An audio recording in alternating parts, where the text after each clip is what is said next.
Kesulitan membuat akun PPDB online, sejumlah siswa mendatangi sekolah tujuan di Kabupaten Semarang, Jawa Tengah. Banyaknya calon siswa yang kesulitan membuat akun membuat sejumlah guru bekerja ekstra.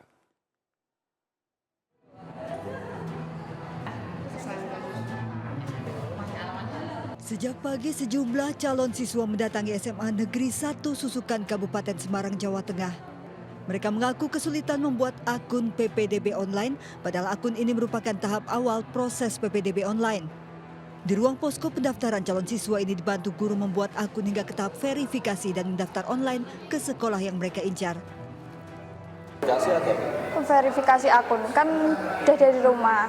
Kalau di sekolah ribet, masukkan sendiri. Oh, berarti di sini konsultasi kepada sekolah? Oke, meminta password.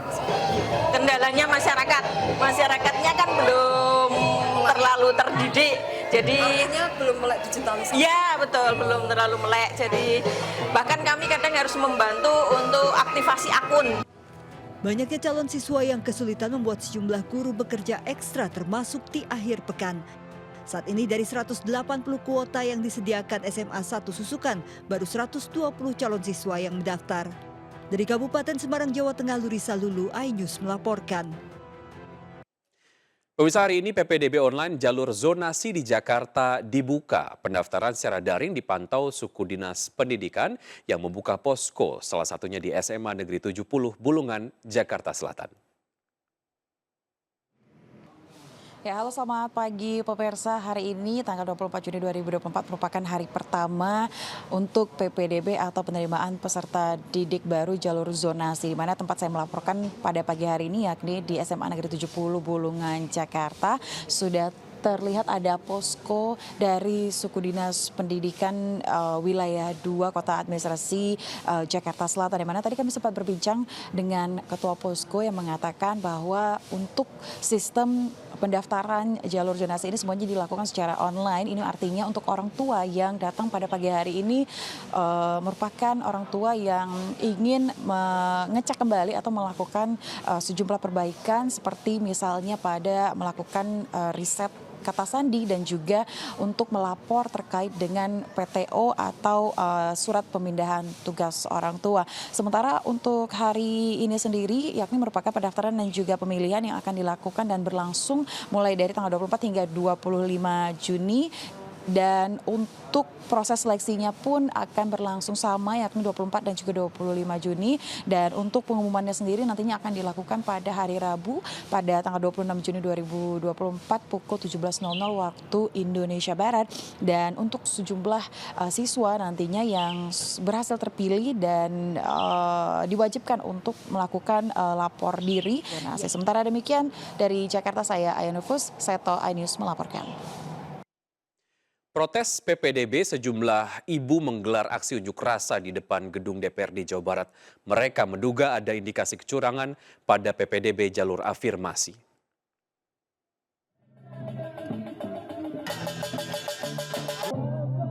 Puluhan ibu menggelar aksi unjuk rasa sambil membawa dan memukul peralatan dapur di depan gedung DPRD Jawa Barat Senin pagi. Mereka meminta DPRD Jawa Barat memantau dan meminta tidak ada kecurangan dalam PPDB. Mereka juga menilai kuota afirmasi disalahgunakan untuk memasukkan siswa yang tidak masuk jalur prestasi. Kondisi ini menyebabkan siswa tidak mampu tidak mendapat kuota dan tidak lolos PPDB.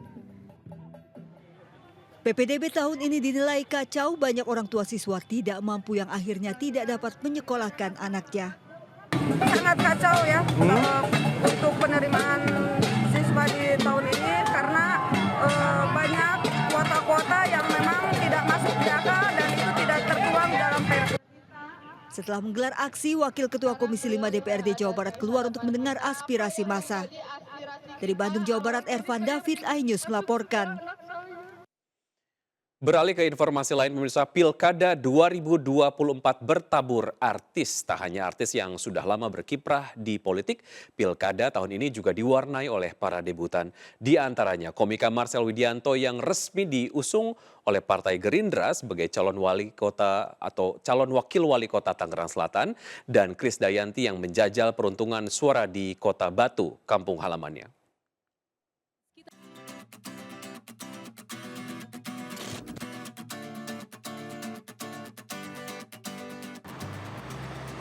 Komika Marshall Widianto resmi maju dalam Bursa Pilkada Tangerang Selatan tahun ini.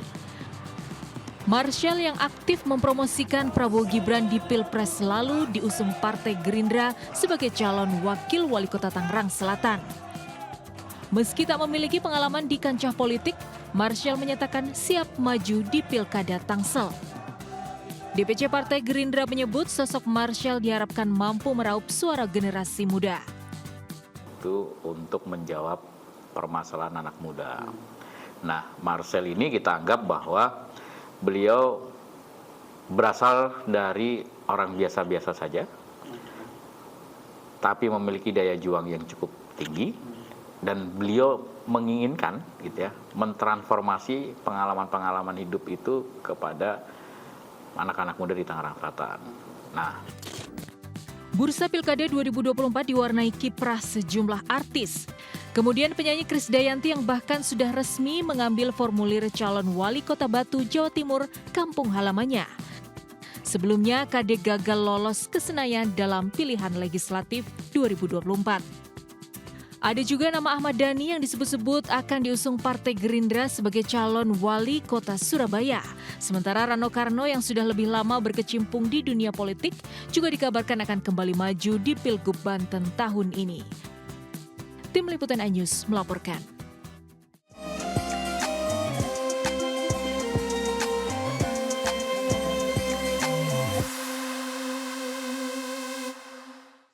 Pemerintah Arab Saudi menyatakan hingga kini jumlah jamaah yang meninggal saat pelaksanaan ibadah haji telah mencapai 1.300 orang. Sebagian besar jamaah meninggal akibat sengatan panas yang terjadi di Arab Saudi saat berlangsungnya ibadah haji.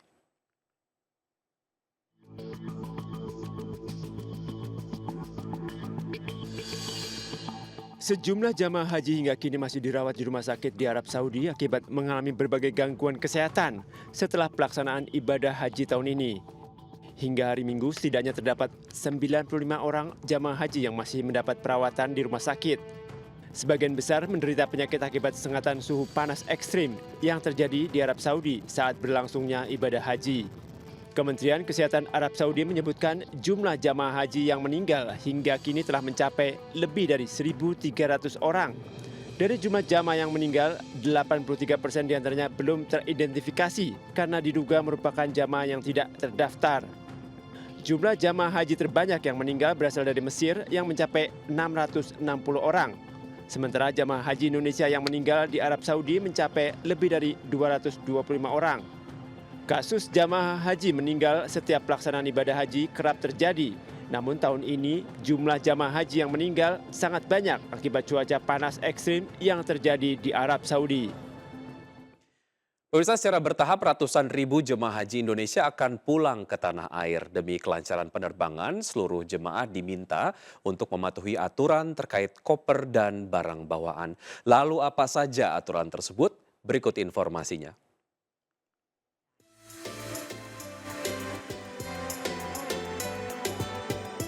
Lebih dari 200.000 jamaah haji Indonesia akan pulang ke tanah air secara bertahap. Kepulangan jamaah haji Indonesia menggunakan dua maskapai, yaitu Saudi Airlines dan Garuda Indonesia.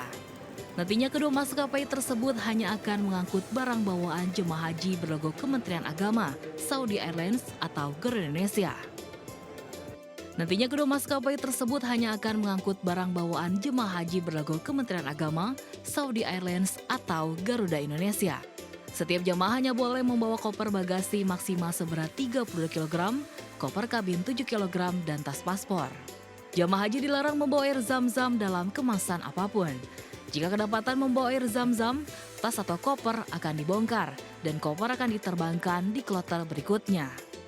Meski tak boleh membawa air zam-zam, setiap jemaah haji akan mendapatkan 5 liter air zam-zam saat tiba di debarkasi. Kepulangan jemaah haji gelombang pertama dimulai 21 Juni hingga 2 Juli. Tim Liputan iNews melaporkan. Terima kasih Anda masih bergabung bersama kami. Pemirsa, sebuah warung makan unik di Bogor menyediakan terapi ikan tepat di bawah meja pengunjung. Jadi sambil makan, Anda bisa merasakan gigitan ikan-ikan kecil yang bermanfaat untuk melancarkan sirkulasi darah.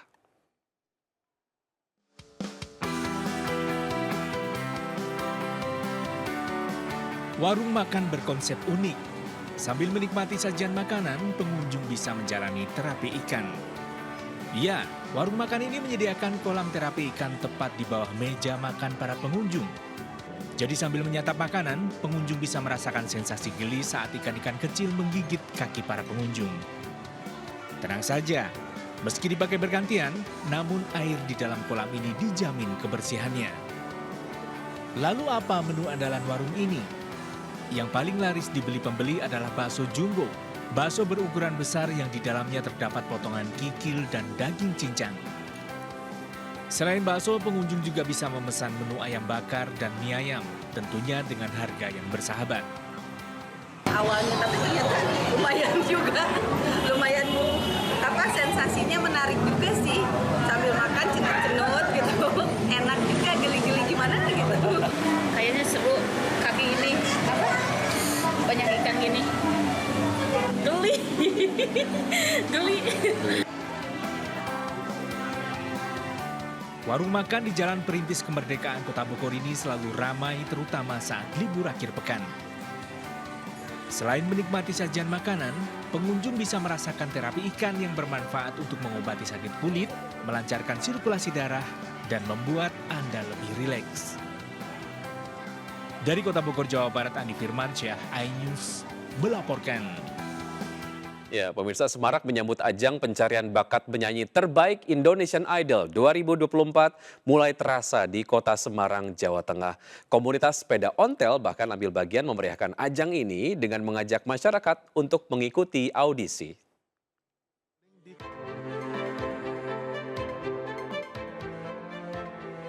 Jelang Indonesian Idol tahun 2024, komunitas sepeda ontel mempromosikan ajang ini di kawasan Car Free Day Simpang 5 Kota Semarang, Jawa Tengah.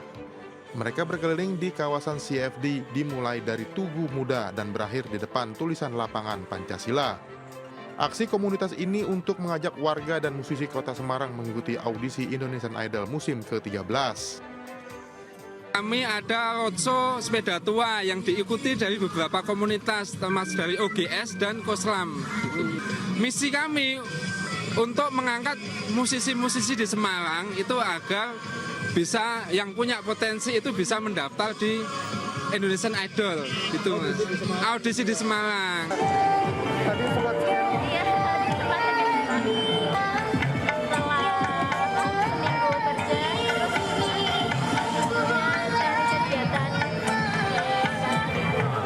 Audisi Indonesian Idol 2024 di Kota Semarang akan digelar pada 27 dan 28 Juni 2024 di Taman Budaya Raden Saleh. Dari Semarang, Jawa Tengah, Kristadi, iNews melaporkan. Pemirsa, Anda juga dapat memenuhi kebutuhan berbagai informasi pilihan terkini dan akurat baik dari daerah, nasional maupun internasional melalui portal inews.id. Kami akhiri jumpa kita siang hari ini. Saya Wiki Adrian beserta tim yang bertugas undur diri. Tetap semangat dan sampai jumpa.